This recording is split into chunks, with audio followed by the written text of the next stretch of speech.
Hey everyone, it is Monique here, and my face, because I don't always record videos where you can see me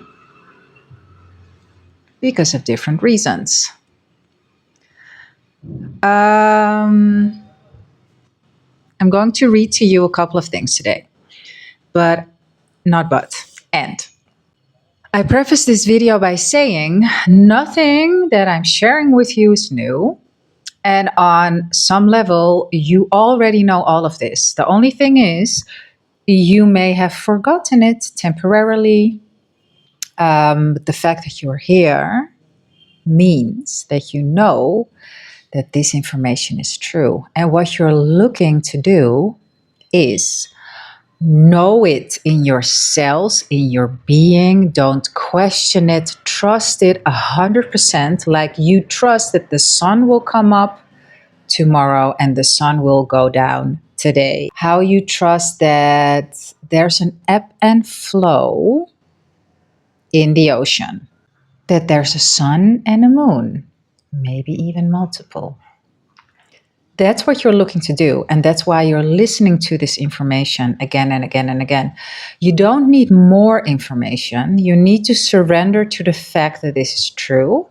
You need to practice this, because only through practicing and experiencing will you start to fully trust this.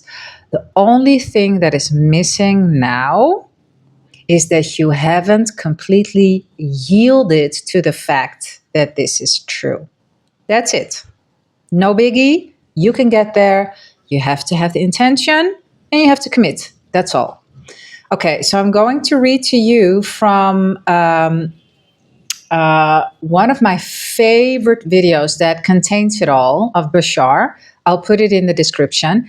And I'm going to read to you from Seth.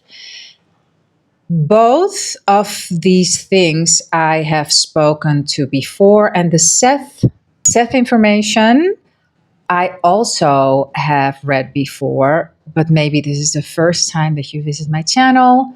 Maybe you've heard it and you forgot about it. It doesn't matter. The fact is that you just keep repeating, practicing until you're like, dude, of course this is how reality works. Okay, so this is a transcription from a part of the video that is in the description. Have fun watching it and ask me anything, because I'm pretty versed in this stuff in the meantime. Not only knowing the knowledge intellectually, I also know it in my being, and I'm experiencing it in my life, physical life. Bashar, physical reality is nothing but a mirror. A reflection of what you believe most strongly is possible, is probable, is true for you. Personality being like a three-sided prism of three components: your beliefs and definitions, your emotions, your thought patterns, and your physical behaviors. Before I go on, you might think, or maybe you don't think, I don't know what you think, but I'm going to give this to you. You could also think like, but I might as well listen to Bashar. Yes, you can.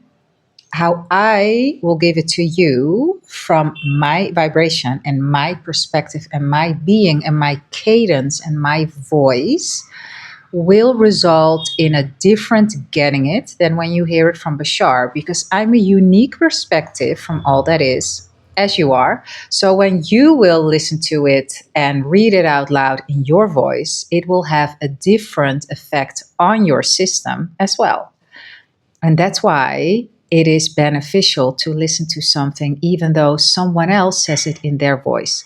Because as the council says, who's channeled by Sarah Landon, words are important, but everything is vibrational. So what we're doing all the time when we meet each other in the streets, when you think of someone, when you are imagining, visioning, scripting, it's all vibrational interaction, vibrational flow. That's what's going on.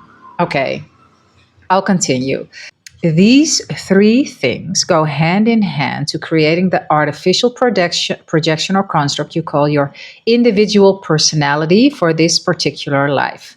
The idea is thus that it all takes its cue the behaviors and the emotions and thoughts, all take their cue from definitions and beliefs first. So a definition is just another word for beliefs. A definition is, that person is blah, blah, blah. My life is so and so. That's a definition. It's a perspective. It's a belief. It's not true.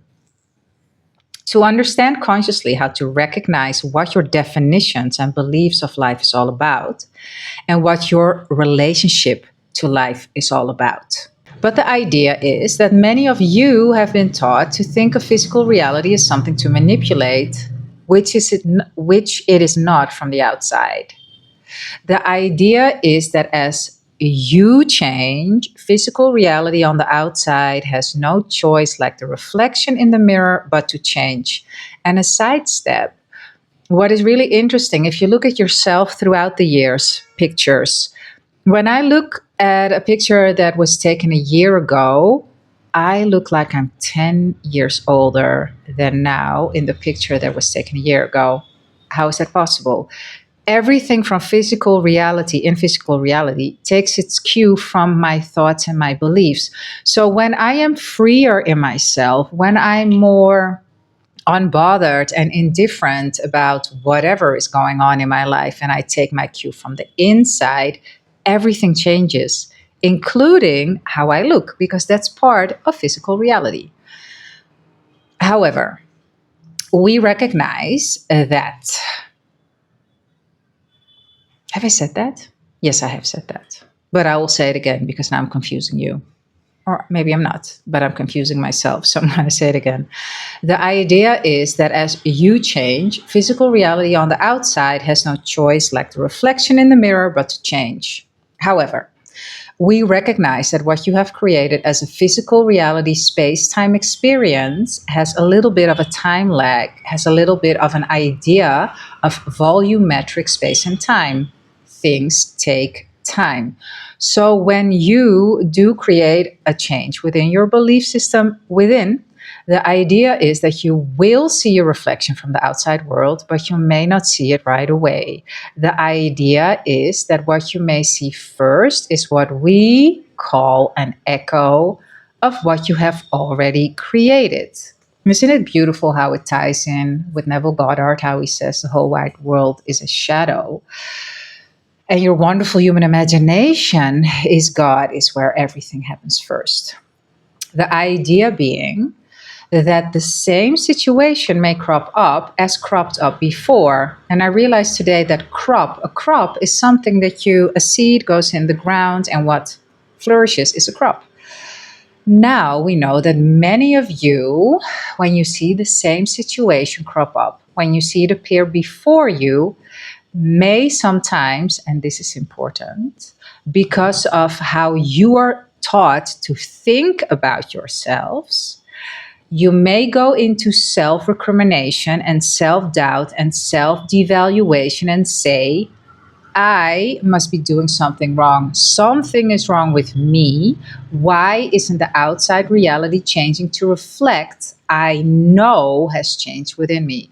So we have these limiting beliefs about ourselves, but when we understand it's not my fault, it's just a reflection of an old state, and now I know how it works, and now I can do better. That's the whole thing. Unbotheredness, indifference, remember? But the idea is there is an echo, and sometimes physical reality will simply give you the situation, the same set of circumstances that was there before, to give you an opportunity to see if you actually really have changed. Because change is not about what happens on the outside. It's about how you respond to what happens on the outside. It's a state of being, not circumstance. Circumstances don't matter, only state of being matters.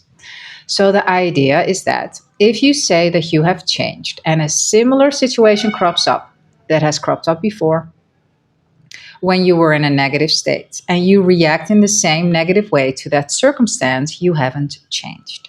Therefore, there's no reason for the outside reality to change because you have just proven that you haven't changed. If, however, the same situation crops up that has cropped up before, the same set of props appears before you and you respond in a different way, in a way that is reflective of the fact that you really believe you're a different person, then you are proving to physical reality you really have changed. And when you make that proof available to reality, then creation in the mirror can reflect a true change within you. So this is the whole unbotheredness, indifference to what you're seeing, because you know how it works. You know that within is reflected without. And if you don't like it, it's old news. And you don't get angry with yesterday's newspaper. You could, wouldn't do it, not necessary. Within, and then you see without. So unbotheredness, indifference, cry if you have to, but don't stay stuck. It's not necessary. Blah, blah, blah. So remember, it's not about the idea of what changes on the outside that proves you have changed. It's how you respond to what's going on the outside, even if it's still the same, that proves you have changed. Okay, so this is the part. The video is way longer, so I would really check it out and ask me anything, as I said, because you can, and why not use it? So now let me go to Seth. Here, super accounts. This is such a good piece as well. From framework 1 to 2 into 1. So Seth speaks about frameworks. He says the spacious present is where everything exists right now. And that's framework 2. Physical reality, your life experience is happening in framework 1. This is some of the most practical information from Seth on how to use our mental energy to our great advantage and the results that can be expected because of it. In reality, the two segments thinking overlaps, but the underlying importance of choosing the correct overall focus necessary for manifestation of desire is made clear. So here we go. Frameworks 1, desires mindset. How do you get what you want? Out of framework 2, spacious present, where everything exists right now, and the only way you can experience anything is when you match the vibration of the experience. You do it by changing over your accounts in whatever areas you are concerned, from the old account to the super account with its nearly double rewards for the same effort. We like that. You do this by mentally changing over your account from framework 1, where you indeed are improving through effort, trial and error, and determination, but improving at a far slower rate than you'd like. First of all, you clear your wires by trying to clear your mind and simply by trying to understand how framework 2 works, or actually how physical reality and manifestation works. Bashar says you don't have to learn how to manifest. You have to learn how to manifest what you prefer, because you manifest all the time. Life is a manifestation. This whole interaction is a manifestation. Everything in physical reality is there by virtue of manifestation. Okay, so you have to understand how framework 2 works. When you change one certain area of your life into frameworks 2 account, the super account, you do not spend any time worrying about the relatively little interest you received before. So you learn about manifestation and conscious creation. Don't start to bitch and whine about like, oh, why didn't I do this before? I did it. No, stop. All energy is energy, and everything creates all thoughts, all words, all vibrations. When you change one certain area of your life into framework 2's account, you do not spend any time worrying about the relatively little interest you received before. You will not worry about how the results are to be accumulated. You will trust the account. Of course, you always have some effort to expend in framework 1 and some experience with its normal trial and error tactics. You promise to not withdraw the issue from framework 2 in the meantime. I actually don't really like the word issue. I guess the desire for the manifestation. You withdraw the account by worrying about it, hence, or like slash not trusting. You withdraw the account by trying to exert more effort in framework 1 instead of letting the account taking care of itself. So it's like pushing, right? Trying to make things happen in 3D. Like, oh, it's not going fast enough. Let me push a little. Let me push and shove. And you know when you're doing that because it doesn't feel good in your body. When I start to push, I can feel it in my body and I drop it. Like I forgive myself for having pushed and I'm just like, okay, drop it, do something different because I know that everything is here and now. So I won't be punished. It's just the point of power is now. I understand that. I switch and I don't give a rat's ass about what I did or didn't do or whatever or a state that I was in. No, I forgive myself totally and completely because this is my reality and I like to be in charge of what I create. And I can by just feeling good about what I did and not giving a rat's ass. You do not watch for results. When you concentrate upon dissatisfactions, it holds you back. That's what I just said in my words. You need not wonder or worry about what might be involved to bring about the higher interest you want because you trust the higher establishment of framework 2, which holds all accounts. This is the bridge of incidents. Like we are not in charge of the bridge of incidents. We are only, which is Neville terminology, we are only in charge of being in the state of the wish fulfilled, being in the state of the version of us that has already, that is experiencing it right now, which is cool, calm, collected, unbothered, happy, in love, rich, healthy, whatever it is. That's our only job. And we will walk over a bridge of incidents and we will take inspired action here and there. And if you're wondering, yeah, but how to know what's inspired action? You will know because you cannot not move. You just cannot not do the thing, send the message, ask the question, walk into that road. You cannot not. As soon as you have to ask, is this inspired action? You know it's not inspired action what you're about to take. And you will not make any mistakes because there are no mistakes. There's only information. And you will get better at it. Trial and error. Remember, that's what's said before in here as well. Okay. What happens then in framework 2? Frameworks 2 communication system is set into motion as a primary rather than as a backup system of communications. It is as if the project is transferred to another level, a living peoplescape in which each person who plays a part in the project now joins the creative act. When you continue to think of events as a multi-dimensional creativity, involving many people instead of just one, then you have some leverage to help you understand. Everyone involved cooperatively agrees to aid that creative venture, not only because you want it, but because they want to play a part in that kind of activity. Already in Framework 2, decisions beyond number have occurred. Contemplations beyond number have been made, resulting in this particular reference frame of probabilities existing at the time and in this space. The main driving clear emotional intent, this is important, emotional intent, how you feel in such a project is yours. Remember, we're dealing with emotional intensities. That intensity has its own force and vitality. So Seth explains that the stronger the emotion, the more probable that something will externalize in both directions.